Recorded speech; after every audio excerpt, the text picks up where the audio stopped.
As you know, I recently spent 10 days traveling all around Pakistan, during which time I had loads of fun and also learned quite a few spicy things about this beautiful, beautiful country. Here are the top 10 things you should never ever be doing in Pakistan.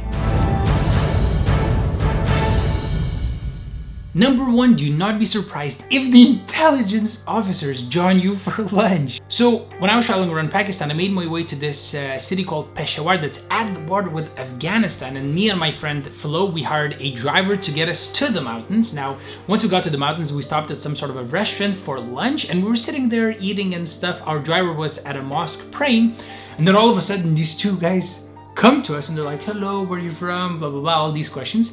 And first we think, they just want to make friends because, in Pakistan everyone's very friendly and hospitable. But turns out they were actually people working for the intelligence. So they wanted to see our passports and know where we're going, and they asked all these questions from us and also our driver. Man, it was really intense. But apparently they did it because those areas are restricted for foreigners, and obviously they wanted to see that we have the permissions and they wanted to make sure we're safe and stuff. So we were never intimidated for even a second, but it was still funny that, we're having lunch and intelligence officers come up and start talking to us, and they sat down and shook our hands and stuff.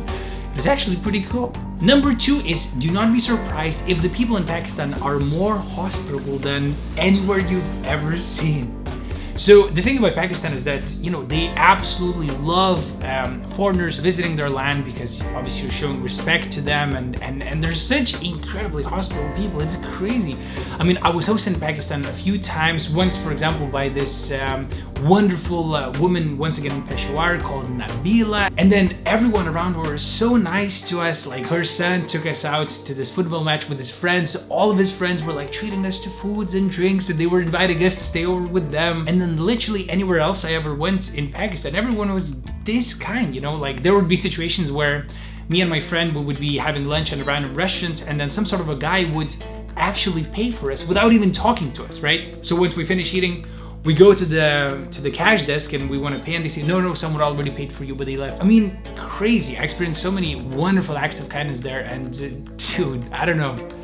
It felt so heartwarming. It's insane. Number 3, and it's very, very important, do not forget to learn a couple of words from the Pakistan's unofficial anthem. So once again, when I was hanging out with some friends watching a football match, one of the guys had a guitar with him, and he was apparently a great singer. So he sang us this unofficial anthem of Pakistan that's called Dil Dil Pakistan. So basically the chorus goes like this: Dil Dil Pakistan, Jan Jan Pakistan. That means Pakistan is in my heart, Pakistan is in my soul, and literally every single person all around the country knows that song because they grew up with it and everyone loves that song. And the guy was singing it to us, and it was so good, it's insane. Check it out. Dil, dil, Pakistan, ja, ja, Pakistan, dil, dil, Pakistan, ja, ja, Pakistan, dil. It was so fun, and actually the song is pretty good, so yeah. Check it out. Number 4 is, don't think people are angry, just smile. So there were quite a few situations when traveling around Pakistan, various Pakistani men would look at me and they would seem a bit angry, like this.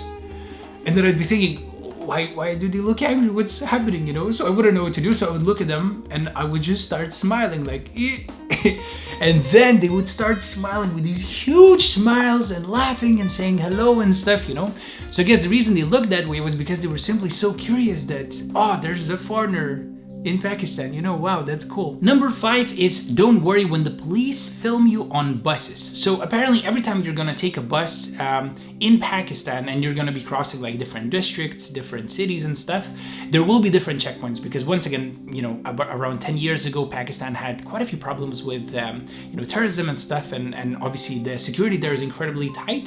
So whenever you're crossing those checkpoints, the police will always come on board, and they have a camera with them, and they film every single passenger, their faces, so that they could identify those people, and in case anything happens, they could know when that person entered the city and all that stuff. I guess it's very good for security reasons. So don't worry, just smile, chill, and everything's gonna be okay.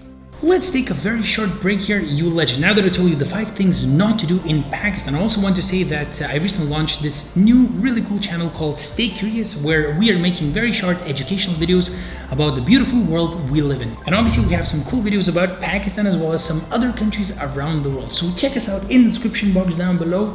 Binge on as many videos as you like and see where life takes you. Thank you so much. Let's get back to the video. Number 6, and this one was actually very strange to me. I didn't expect it. And that is, do not be surprised if the locals don't understand that you're a foreigner.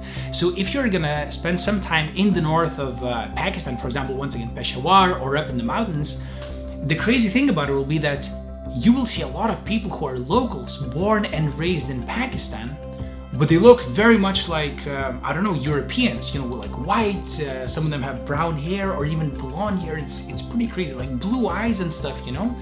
So when we were in those areas, sometimes people would look at us and they wouldn't even understand that we're foreigners, you know what I mean? They would actually think we're just some tribes people from the north of Pakistan just chilling or hanging out. And so the only way they would actually understand that we were not from Pakistan was when they heard us speaking English, you know? That's the only way. Number 7 is, do not expect to get to the mountains in the northern part of Pakistan fast.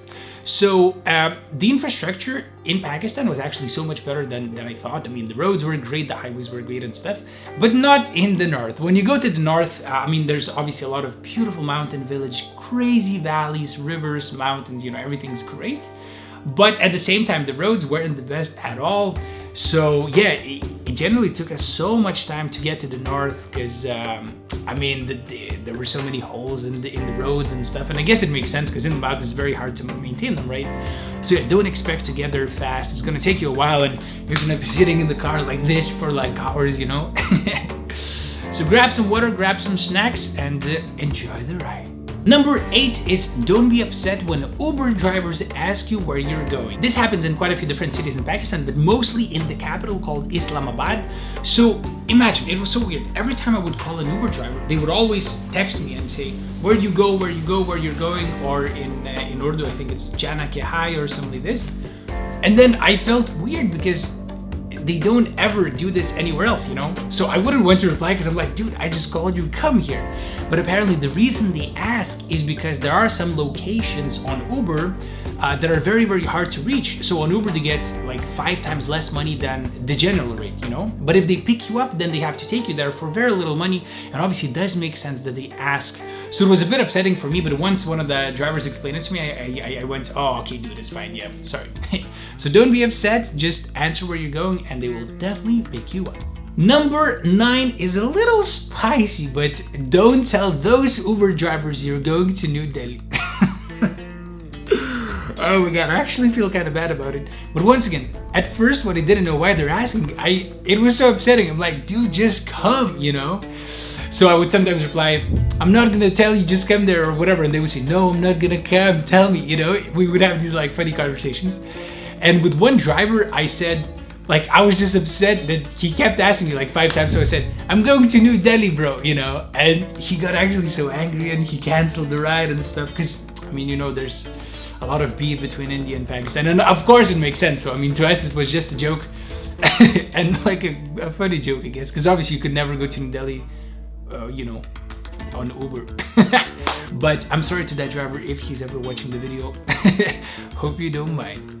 And finally, number 10, and a very, very, very important thing is, do not ever say no to hanging out with the locals. Once again, as I said, traveling around Pakistan, I met so many wonderful, beautiful, kind, and nice local people. It completely blew me away. I was hanging out with different guides and friends and followers and couch surfing hosts and, you know, whoever else, and every single one of those experiences was amazing. So once again, like going to see the football match, seeing someone sing, exploring the city together, meeting other people together, or even being hosted in a wonderful room that apparently made my boy Flo very happy.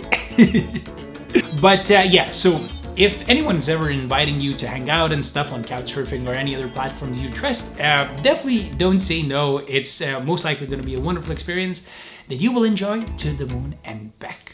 Thank you so much. See you next time and have a beautiful, beautiful day. Peace.